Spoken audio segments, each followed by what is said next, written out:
Hi there, everybody. Welcome back to the channel. I'm your host, Steven. Thank you so much for tuning in. Today, I'll be talking about an underrated gem in the Journey catalog, and it's Arrival. This came out in the year 2000. It's one of those albums that came and went really quickly. It's unfortunate, but I think it suffered from, people were still in denial of, in the late 90s, Steve Perry came back, did an album called Trial by Fire. We thought there's going to be a big tour, a big comeback, and I think Trial by Fire is the only Journey album not to be supported by a major tour. And, things just dissolved quickly after the album was made, and then we didn't hear anything. And then these guys come back, and with this new singer, and, most people are like, there is no Journey without Steve Perry. And that's fair. I understand that, and that's great. But I thought this was a great band effort. Neil Sean's playing here is impeccable. Steve Ojuri is a good singer. He's not as smooth as Steve Perry, but he's pretty damn close, and I think that's the dual sword. It was a comfort to hear somebody similar to Steve Perry, but it also reminded you of Steve Perry. So a band trying to move forward without that big presence, that weight of Steve Perry, is just reminding you of him. I think that kind of hurt the album, unfortunately. But there are some great tracks on here. I think Higher Place, the album opener, all the way, the second track is a great ballad. Signs of Life is a great mid-tempo. All the things is a great rocker as well. The album closer, We Will Meet Again. Kiss Me Softly is fantastic.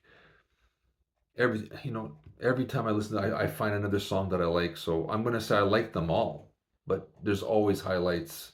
I'll keep going back to Higher Place, All the Way, Signs of Life, All the Things, World Gone Wild, I Got a Reason, Kiss Me Softly, and We Will Meet Again. And that's half the album already. It's a great mix of the instrumentation, the playing of the band together reminds me of pre-Perry, but the production value is clearly reminiscent of 80s Journey. So it's very melodic, very pop.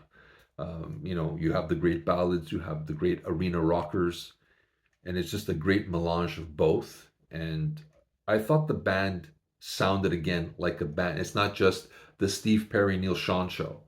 There's everybody on here, and they're pretty much all evenly dispersed in the mix. So everybody has a chance to be heard and to shine, and I really enjoy it. But I think, again, hands down, Neil Sean is probably the star of this album. The guitar playing on here is phenomenal. If anybody doubts how good he is, this is one of those albums you need to listen to say, like, wow, he is really something else. And but again, I think it's the weight of Steve Perry coming back and then just disappearing, and people are just like, what is going on? And then now we have another album. It sounds like Steve Perry, but it's not Steve Perry again. So I think it's the ghost of Steve Perry on this album that kind of hinders the enjoyment value for some fans, because some fans just don't believe that there can be Journey without Steve Perry, and I understand that. But I mean, a lot of bands continue to move on, and this was one of them. And this is one of those albums I think deserves a lot more love. It's great.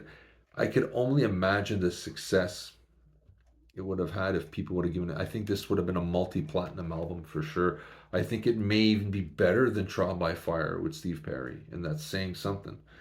So do yourself a favor, give this a listen. Let me know what you think. Share your thoughts down below. I'd love to hear from you. Have you ever heard of this album? What do you think of this album? I think it's underrated. I'd love to hear your thoughts on this. Hit the like button and subscribe if you can. It would mean the world to us. This is Steven with my thoughts on an under the radar gem in the Journey catalog, Arrival. And I'll see you soon, guys.